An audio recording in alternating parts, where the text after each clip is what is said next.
panelists for the Women Revolutionizing the Creative Landscape, Transforming the Sector's Economy. There's something about money, and everyone says follow the money. There is money in the creative economy. So when someone is setting ring lights and doing a challenge on TikTok, trust me, it's not for free. They are getting some USD in return. And who better to tell us about this economy than people who are currently practicing in this industry.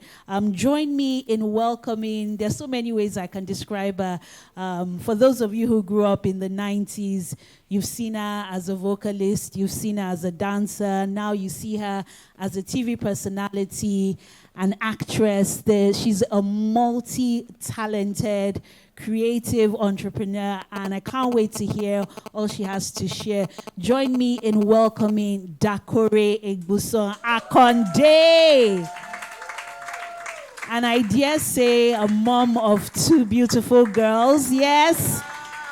So you can have that career, and yes, you can also balance motherhood. Thank you so much for honoring our invitation. We also have the Chief Operating Officer at Flytime Promotions, also the CEO of Road14 Studios, in the person of Keke Hammond, joining us. Woo! You know, when it comes to December, it's never really the same. Yes, that dirty December. Hey, concerts back to back, entertainment experiences. And, you know, a lot of times people will see that name, and I'm sure you've gotten that you're not a woman. They'll just assume that maybe it's a man behind that, because a lot of times people just think, oh, entertainment is just the singers, but there are people working behind the scenes. And to moderate this panel discussion is also a woman in the space who I've had the opportunity of meeting. She's worked with brands, she's delivered world-class experiences. Join me in welcoming the CEO of Q21 Solutions, Eunice Adeyemi, looking fly, looking beautiful. I can't wait for all the wisdom, the information, the knowledge, and the experiences that will be shared from this panel. So again, we'll have 40 minutes on the clock, 30 minutes or so, or 25 minutes for the conversation, and so we can take more questions this time. I'll say if you can dedicate 10 to 15 minutes, because I know your fans are here, and they'll probably have a question or two. All right. So welcome, guys. They saved the best to last. Honestly, right? They really saved the best to last. Because you know what always ends up happening at the end? People are really tired and everything else. But don't worry, we've brought the ginger. So we're good. So my name's Eunice Adeyemi. I am the CEO of Q21 Solutions. So if you've ever seen anything for Jameson, so did you see that Jameson container that was on the road? That's us, right? So we do all those creative things. If you saw the Martel that was in the roundabout at first, inside Lekki, that was us. So we create all these unique experiences. We've run AMVCA, or we've actually been the event management company for AMVCA for the last 9 editions. So guys, let's be excited, because that is Nigeria. So everybody on that project is Nigerian, by the way. So, no, round of applause, guys. We are doing great things. I mean, come on. And, by the way, guys, I've graduated computer science. I have a master's in comp sci. So, yes, I was very excited when you guys were talking about STEM. Another amazing thing is Isoke. When you guys did Isoke, we did the premiere. There you go, see? And Amstel, when you did Amstel Malta, don't worry, we brought that to life for you as well. So you see, guys, the industry is very small, right? And Keke, you know, like she said, Flytime. Dirty December is you guys. Honestly, Dirty December is Flytime. Like, really and truly, if you think of Dirty December, you really cannot think of Dirty December and not think of Flytime. So you guys are doing an awesome job. Absolutely awesome job. So I'm super honored to be on this panel and moderating it with you guys. So my first question goes to the question that the lady back there asked. Collaboration amongst women. Yeah. So why don't we do it? See? So I'm going to start with. So even in your industry, and I like the fact that we're doing different things because it's the creative industry. And when people think of creative industry, they think of just the content creators, right? Or they box us into these boxes. As experiential managers, it's content. As an actress, it's just content, right? And as literally the production team behind Flytime, they just think, oh well, yeah, it's the creative industry. But there's different facets. Now, in the facets that you're in the area where you're in, what would you say is the reason why we do not collaborate? Okay, Keke, I'm going to go. So, well, first of all, it's an honor to be here. And thank God for International Women's Month, because if it wasn't for this month, we probably all wouldn't be gathered here. And I say that we should definitely make it every month, every day, Yes. every year, Yes. because women make the world go round. I mean, first of all. And then I would say actually in the creative industry, we have more collaboration between women. For me, my first foray into the film industry was via a woman, actually.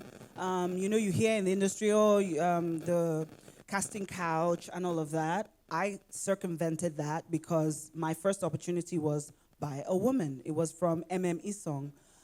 She's a renowned producer and director and scriptwriter. So that really helped me. I didn't really suffer that challenge until maybe when I was already into my career, where people were like, oh, okay, let's see how we can. But me, I have strong head. Yes, I have strong head. And I think it's important to have that. Because for me, growing up, of course, I always showed the interest in entertainment. I was always drawn to the television. I saw role models, actually, unlike STEM.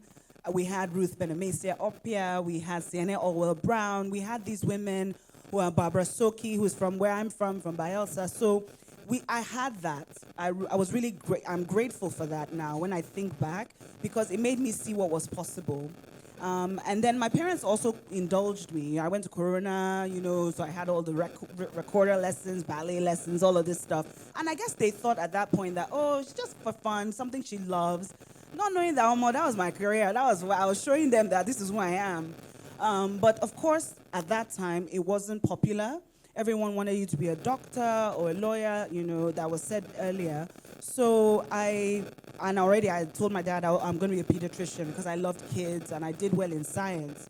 But towards SS2, I just found out that there was this shift that happened where I was more drawn to the creative. And then my dad was like, how do you want to do that one? I thought you were just doing it for play. You want to do it for real?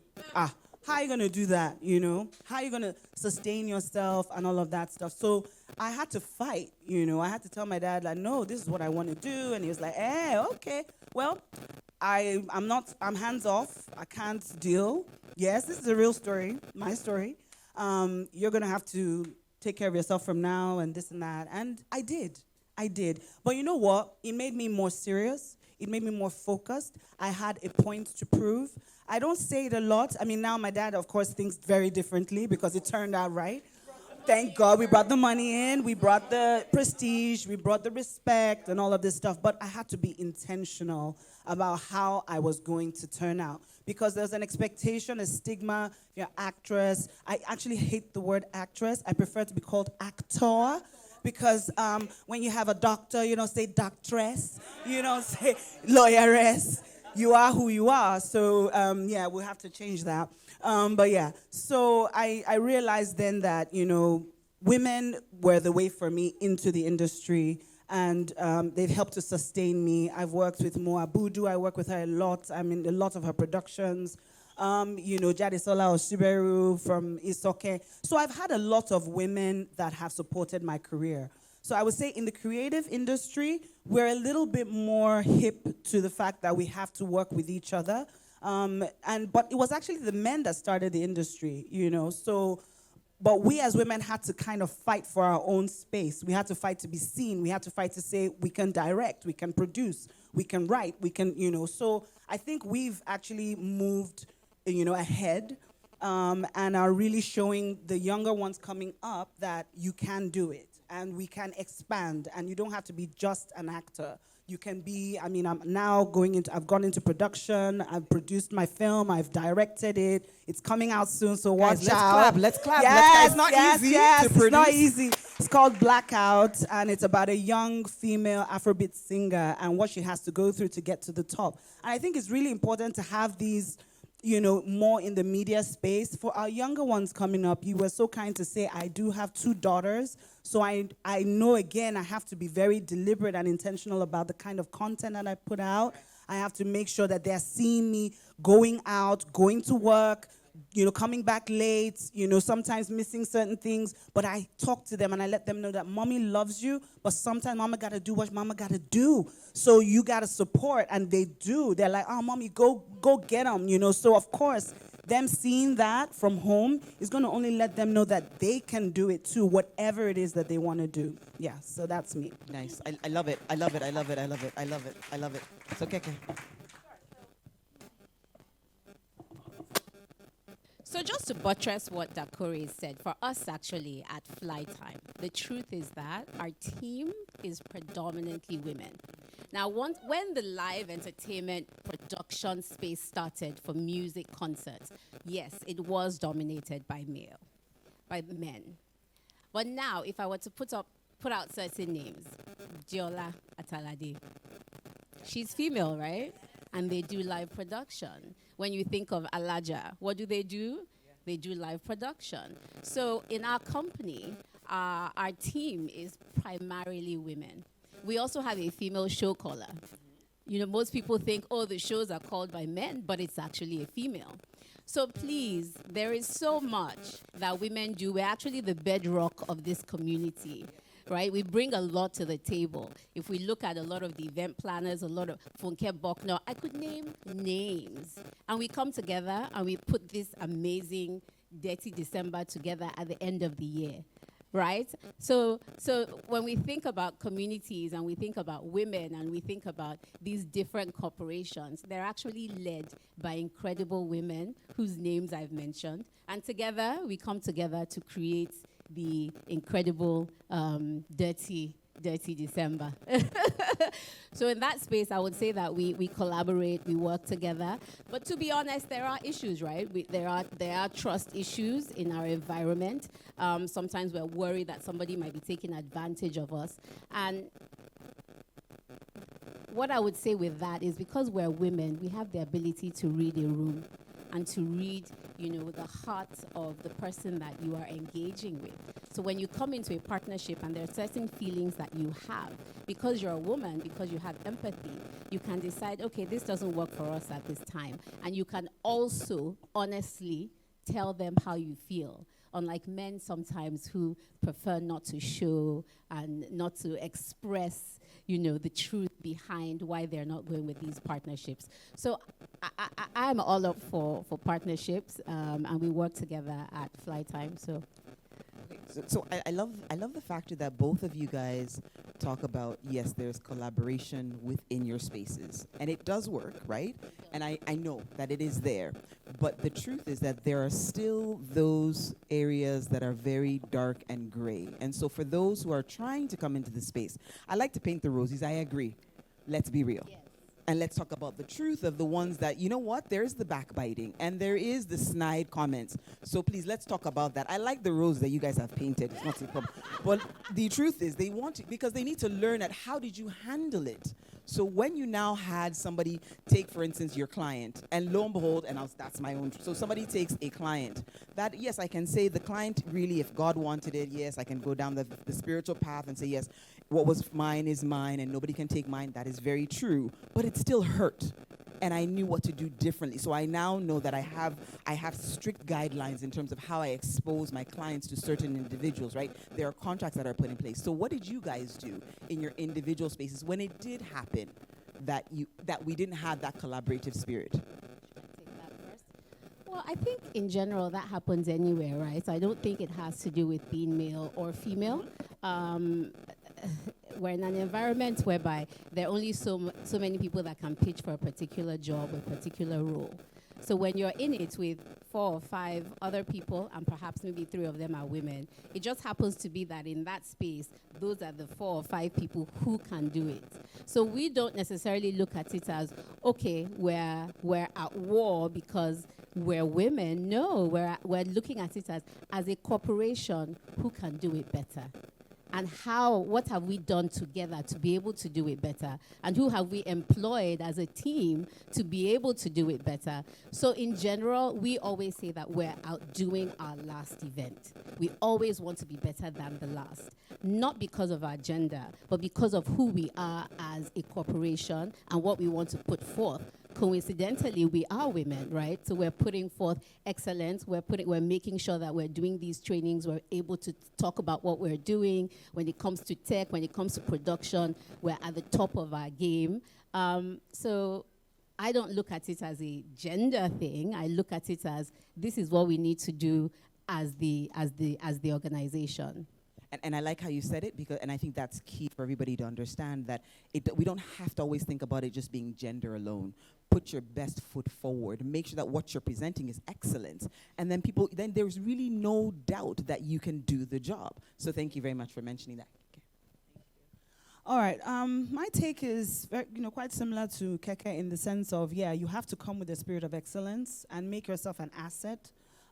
But there have been times where I've personally experienced where I was taken for granted. I was exploited. I was taken advantage of. I know she's giving me this look like, what? She? Yes. Trust and believe. The entertainment industry is very exploitative, generally, especially if you're a creative. People always want to take you for granted. They want to take you for cheap. They always want to, not pay you when they should pay you. Owe you money. I have some films that I have not gotten paid, When I started out in my career, we're talking 96, 97, some films, you do the film and it doesn't see the light of day.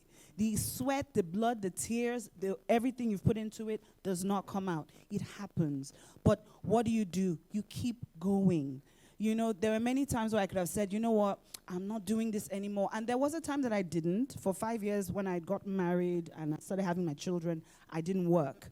And those were important years because I wanted to be home and actually raise my kids and all of that. But coming back into the industry too was also challenging because they're like, oh my God. Oh, and then when I just got married, it's over. She's not coming back. Somebody mentioned that about marriage. Oh, she can't work again. Her husband will take care of her. Maybe she married some rich people, whatever. People were just talking, and I was shocked. I was like, what? When did we have this conversation?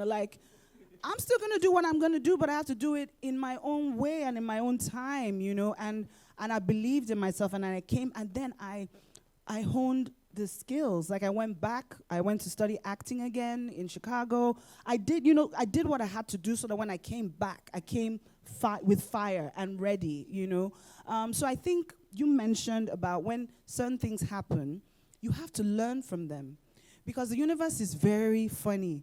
When something happens to you and you don't learn the lesson, it's going to happen again. And it's going to keep on happening until you get it. So for me, when I saw that it happened, and I've fallen out with a few people, some women, some men, doesn't matter, where I'm like, no, I'm not going to let you take advantage of me anymore. I know my worth. I know my value. And, but I don't have to be cocky about it. I can still be humble because that's something that is very dear to me. Growing up as a Christian girl, humble yourself in the sight of the Lord and he will lift you high. So I don't have to be rude. I don't have to walk around with a chip on my shoulder, but I know who I am and whose I am. So I think that's very important, knowing yourself, knowing who you are, learning the lessons because it will happen. Especially like I said earlier, it is an exploitative industry. So now I had to get management, I had to get my structure together, and that's something that I feel we really need to hone in on in Nigeria. We don't have proper structure. We don't even have structure. Let's just be real. We don't have structure. So in the creative space, STEM, there's structure. Education, there's structure. Oil and gas, there's structure. There are ways that things are done. But in the entertainment industry, it's a free-for-all, and you find your way. So if a young girl, because I get many young girls coming up to me, how do I start in the industry? I'm like, man, how do I tell you? Like, how do I even, because it's because there's nothing, there's no place. Like back then it was Winnie's, National Theatre. I never really went to those places. And again, another thing is, make sure what you're doing is your destiny. Make sure it's what you love. Make sure it's something that even if you didn't make money from, you would still do it. Because that's where you get that strength to take you through those times where it doesn't work and it's not, what you need it to be. So I feel like that's something where we're talking about barriers of entry. It is quite porous in a way that you can come in and you can make your name and but you have to have a lot of resilience and a lot of belief in yourself. Yes. All right. So ladies, I'm going to ask this just because of my STEM sisters that are here. Very important. How are you leveraging technology and digital innovation in the creative space? And the reason why I'm asking this question is because so that people don't think that being, that STEM is just limited to the sciences alone, right? Like I said, I'm a graduate of computer science and I'm doing experiential marketing, right? So talk about how are you leveraging technology and innovation in your own individual spaces? Okay, so I will start off by talking about the concert music space. When we talk about ticketing, right, we have a major issue in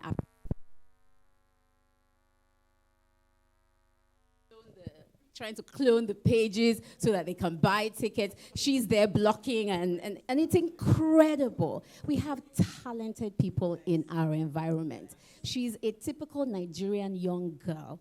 There is not, she has humble beginnings, yet she has made a name for herself. And she's also trying to inspire and do programs for young girls just like her. And when she was growing up, her parents didn't actually really understand her and her brain and how it worked, which is why they just sent her to China.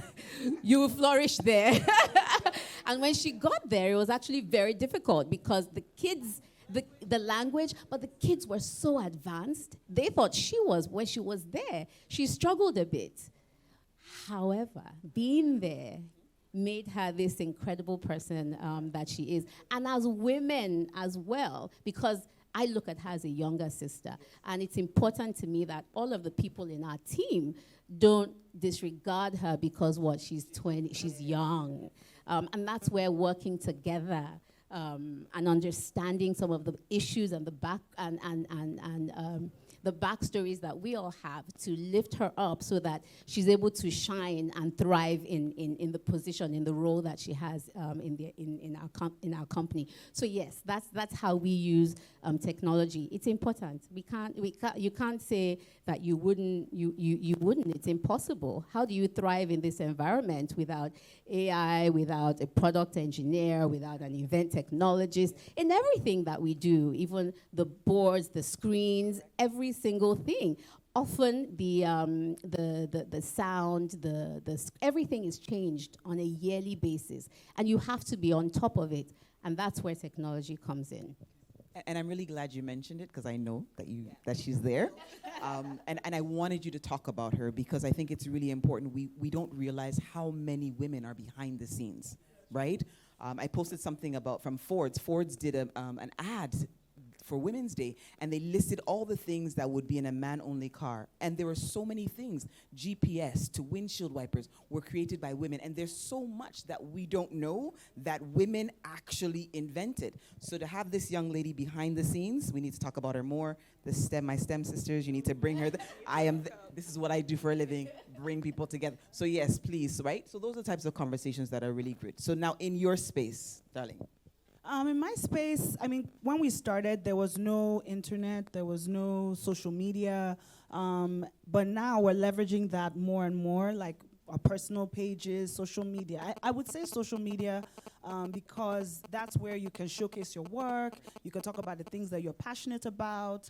I'm also a multiple brand ambassador, so it's been great to be able to, post about what, the brands I work with, what they're doing. So, technology has been amazing because we've actually been able to take our careers into our own hands where people can, where before if you give an interview and then they, do a hack job of it, your English is all over the place. You'll be like, did I give this interview or what happened? Was I asleep? But, you can actually take charge of your own narrative. You can actually let people know what you're interested in and project yourself positively or negatively if you prefer, but I prefer positively.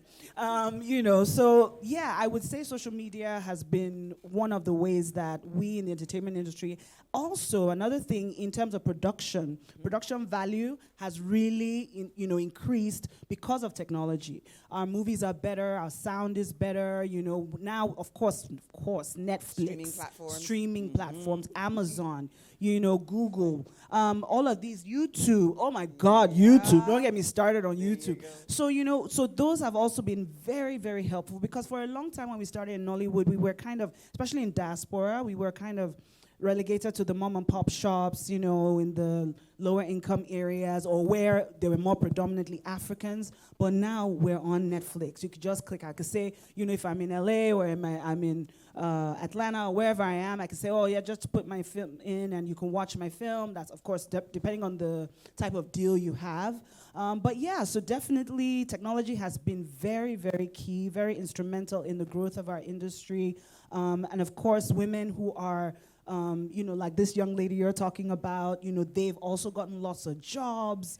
It's created, we have so many more women behind the scenes now than before. I studied photography for a while, and when I see women who are like on set and they are DPs and, they're doing sound and continuity and all of this stuff, and they're working with the technology of now, and always upskilling, like learning more things because it's very dynamic, it's always changing, there's always something new to learn, and they're pushing, and they're really making an impact. So thank God for technology, or else we'll still be in the dark ages. I want to jump in there quickly. I want to talk about Road 14 and technology and children. Right, so we just got two of our children were cast in the Disney production called Iwaju, and it's incredible, and we're so proud and we're so happy. However, that wouldn't have been possible if not for technology, right? Because the Disney team was in LA and we were here. The casting, it was all done virtually. The recordings, all done virtually. Right, the producer, the director, they were all on screens. Amazing. When Simi was having her voice classes as well, it was all done virtually.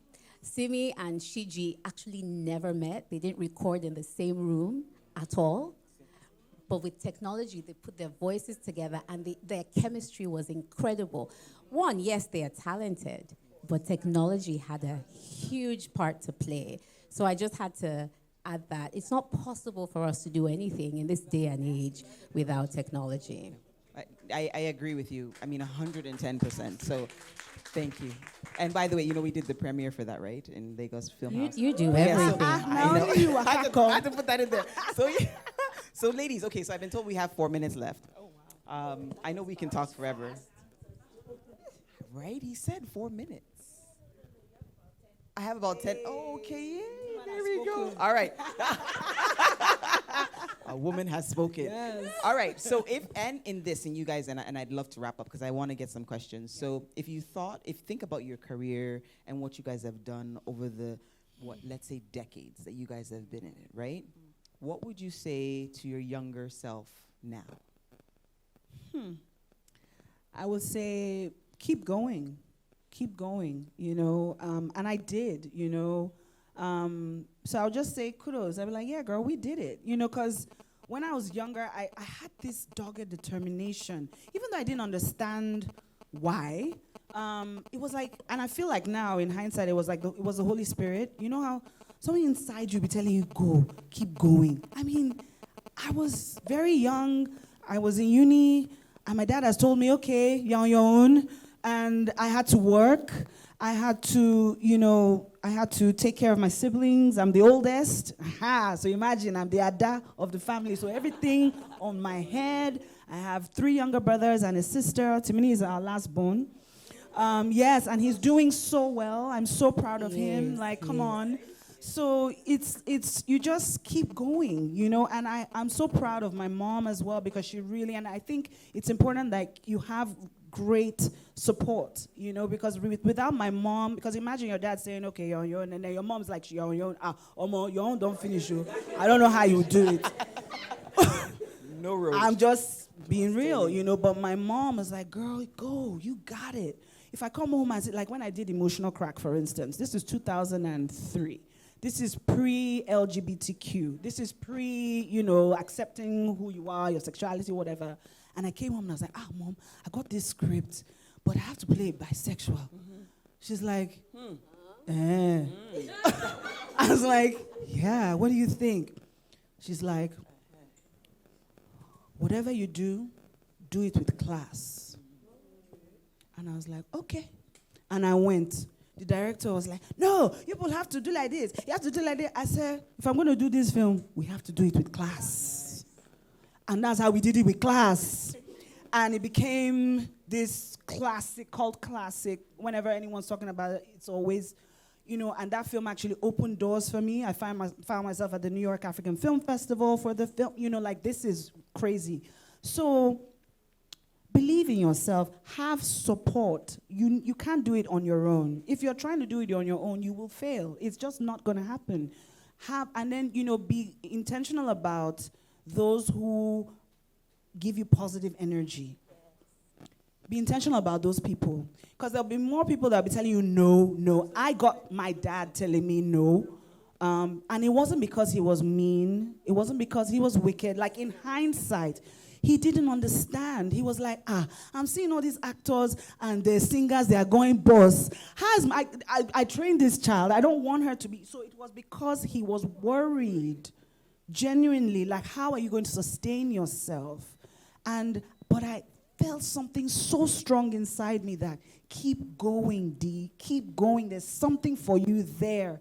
And I believed that voice instead of the voice that was telling me no. And even now that I've become, because I'm also a founder of Dakore Beauty, which is a natural skincare line.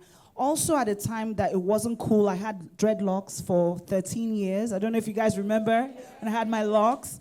It wasn't cool. Everybody was like, So you went to the salon, you sat down, and you put dada on your head. Were you born dada? I said, no. I said, I said, why are you so worried? It's my hair. It's my head. I'm the one wearing it. Like, why are you all so bothered? And I kept doing that. And now, fast forward, we have a natural hair movement. Look at my sister over here. If I come out my wig now, you will see my cornrows all to the back. My hair's been natural for 30 years. So I said to myself, okay, I'm going to now segue and have a skincare line to encourage people to appreciate the way God created you. We're in an age where now everything, I'm not knocking anyone's hustle or whatever, but we're being told that we're not enough. I have daughters coming up and they're telling me, Mom, why is my hair not long like Barbie? I'm like, Auntie, you're not Barbie. You're a beautiful black woman, black girl coming up. So I had to do that. So, play the long game. I think that was another thing that I did. I played the long game. I didn't say, I just want to be in this industry now, and leave. I knew that it was something I wanted to do.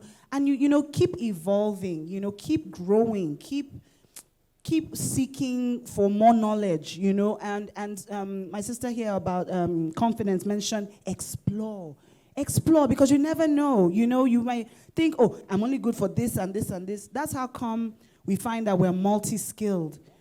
Because if you keep thinking of yourself in only one way, that's the only one way that you're going to be. But if you say, look, I'm going to open up, and I did, and it's been such a journey, and we're still going on this journey, We're still going, so yeah. We're following you yes, on the journey. We're all together. All in our own journey, journeys, yes. Alrighty, so yes, they've told me it's time up, but wait 5 minutes more. Okay, I'll make this really quick. Don't worry. Yes. I'll make it really quick.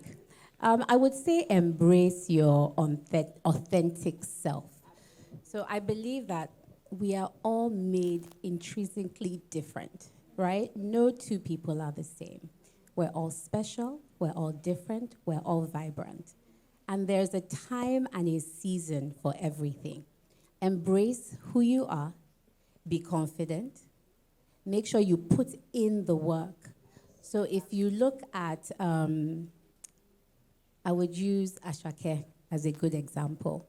He went to University of Ife. He studied theater arts, he studied drama.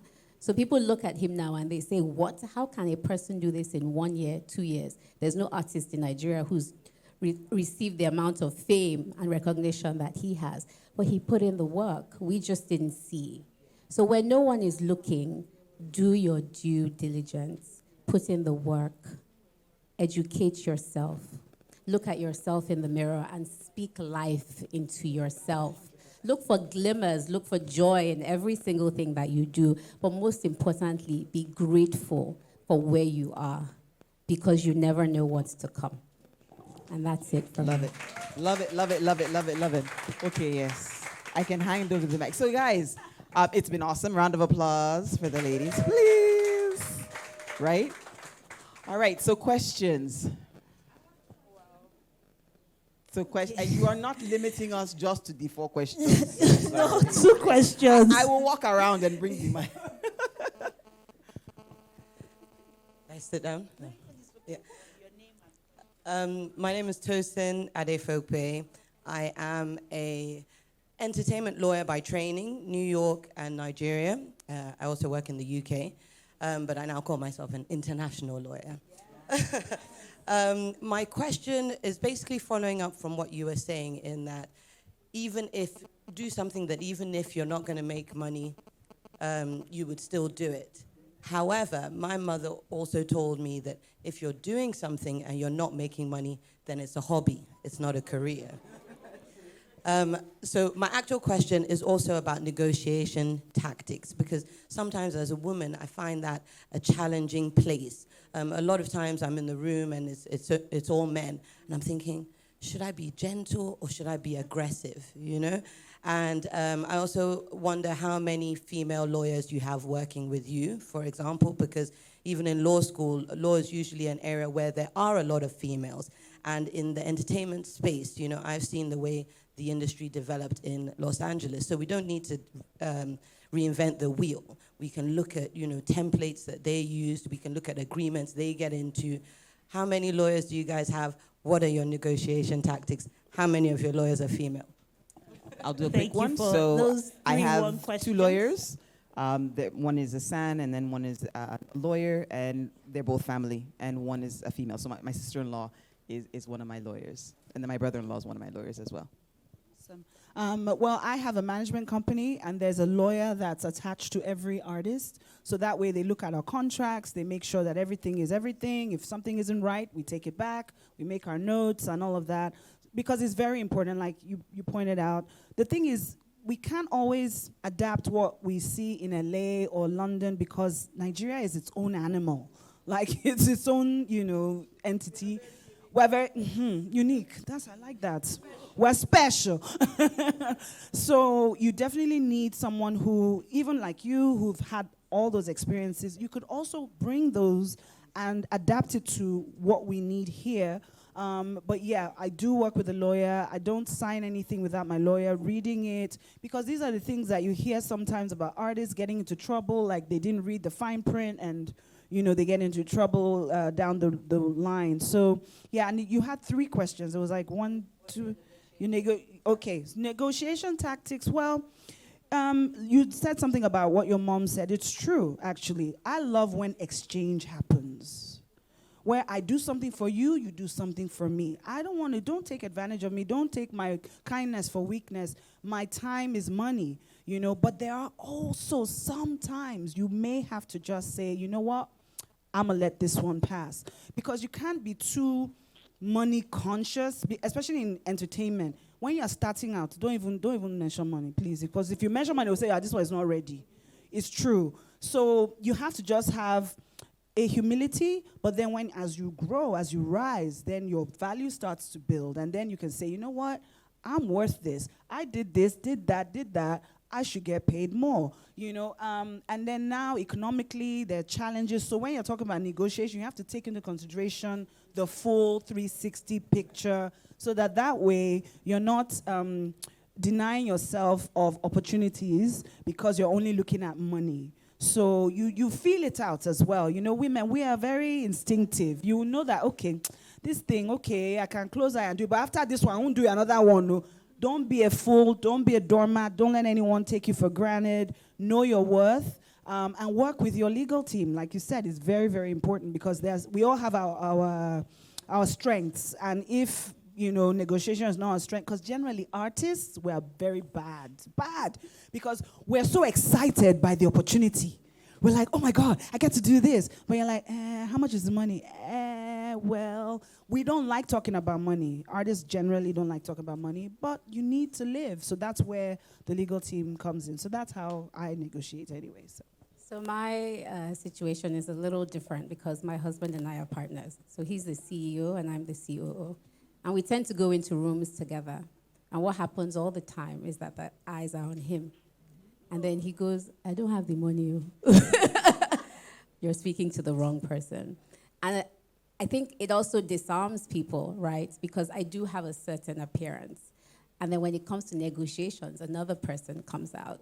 So it actually comes, it benefits us. We do a good cop, bad cop situation. And I would say it's important to have that in the back of your mind when you're going into any room, to have a plan with whoever you're walking in there with. Thank you, guys. So our time is up. This man with the time is up, time is up, time is up. Okay, so there's one person with the mic. Thank you. Good afternoon. Good afternoon. Very brief. Okay, my name is Kelly Golda, and I want to thank you so much for this opportunity. And my question is, now I run a talk show, and I started it up with my twin sister. She's Karen Helga. Now, one thing is that we've wanted to put this show on TV, and being faces that are not yet popular, we face a lot of difficulties. Now, this is an idea. One thing we know about TV is they want something creative, innovative, and this is an idea. That's this show that is quite unique, and there's none like it in Africa. But we have difficulties with bringing it on TV. And we've shot 13 episodes of this show, and editing is done, but to sell it is a problem. And someone boldly told us that, you see, to get this on DSTV, you will not be able because it's for faces that are already known. Now, my question is, how is it possible?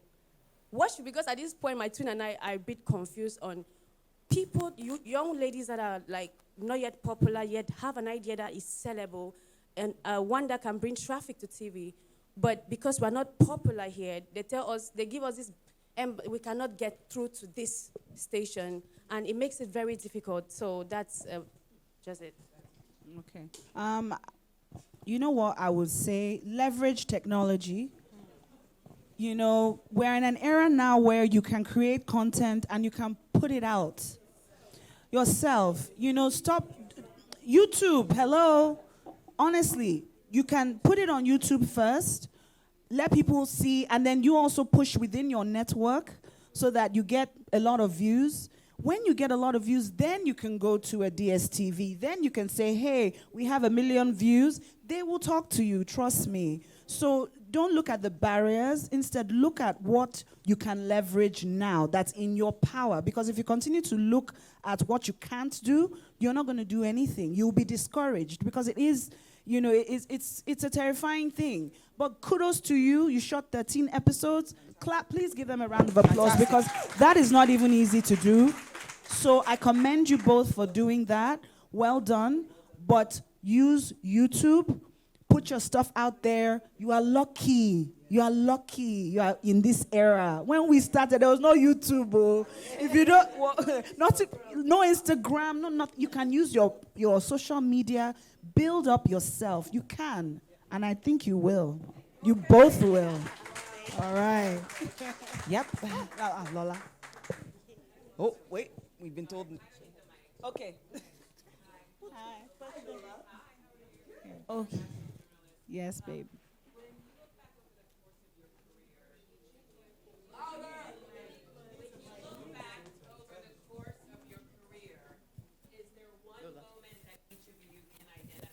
As your proudest moment?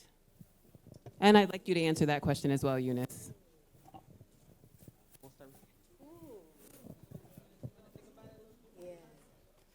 I'll start. It's okay. So, my proudest moment is I am not Nigerian. I was not born here. I was not raised here. I don't have any family or friends here. I have 4 sisters, no brothers. I grew up in Toronto, lived there my entire life. 16 years ago, came to Nigeria, and everything you see now from a Q21 perspective is just by referral. 99% of my business is referrals. So the work that I do, it speaks for itself. So that for me is every time I walk into a room and I say I'm Eunice Q21 Solutions, I'm proud of it because I didn't have help. So those who say that they don't have help, they don't have an uncle, they don't have an auntie, they don't have this, they don't have that, I am a living testament that it can be done without assistance. The only assistance you need is God and the ability within yourself to determine what you want to do. And you can succeed. That's my proudest moment. That's awesome. I didn't know that. Oh my God. I didn't know. I'm like, wow, okay. Awesome. That was awesome. Yeah, because I was like, say it again. Yeah, married to a Nigerian, 2 lovely children. Yes. Awesome. Have you figured it out yet? No? Well, Lola, great question. You can see we're all flummoxed and tongue-tied over here.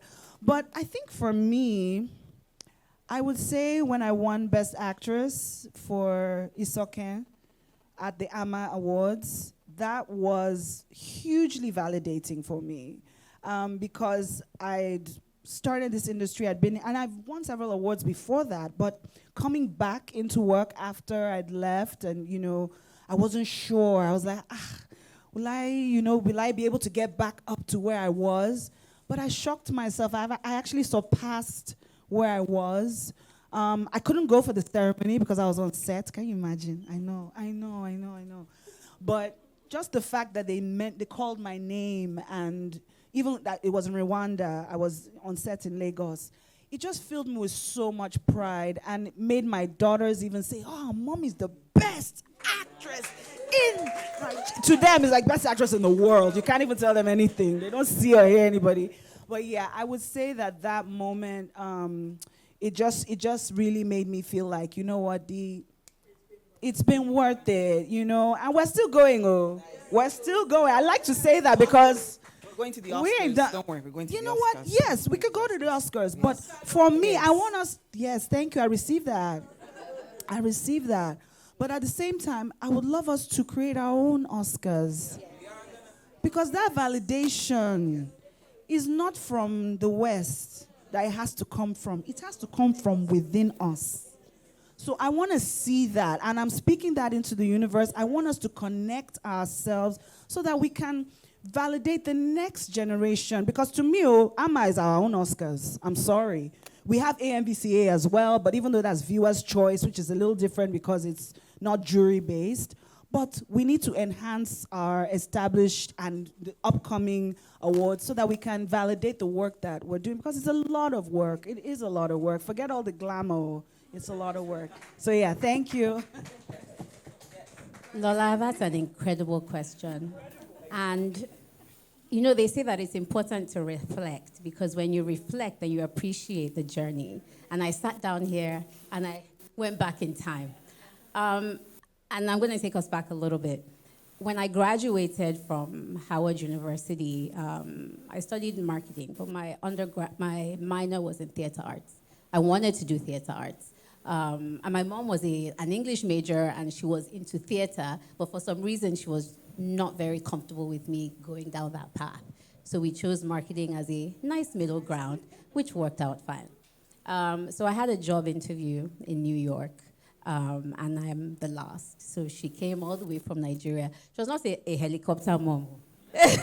She was just proud and wanted to accompany me. She didn't go into the office to do the interview, because not like the moms of now. Anyway, I have 3 children, by the way.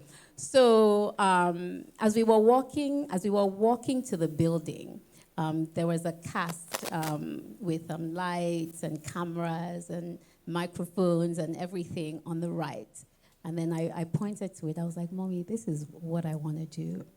And she was like, okay, Sha, Jamalo, let's go for your interview.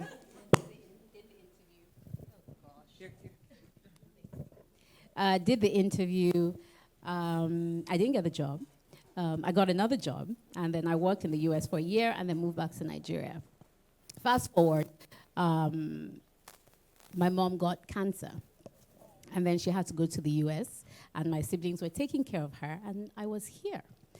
And then I did a play. I produced a play called For Colored Girls. And we had Miss Joke Silva, Tiwa Savage, Omaomi, Weruche Opia, who is doing incredible right now, by the way. That play was her first play in Nigeria, and now she's doing incredible things in the UK. So my mom had 2 weeks that she could travel, that she could come to Nigeria. So she came to Nigeria. So she had never seen me in the creative space at all. And she sat down, she watched the play, and I'm going to look at you as I say it. She watched the play, and at the end, she came to me and she was like, in Yoruba, she said, Oyemi, ubonkoto so nisi. And that means I understand everything that you've been saying, right? And my mom passed away shortly after that. And that moment was my proudest moment because she got to see me in my element. She got to see me doing something that was productive, that was positive, and that she could relate to as a woman. She actually cried while watching the play. Aww. So that's it for me. I think that's a beautiful way to bring this panel session to an end. Please, one more time, a warm round of applause. Woo!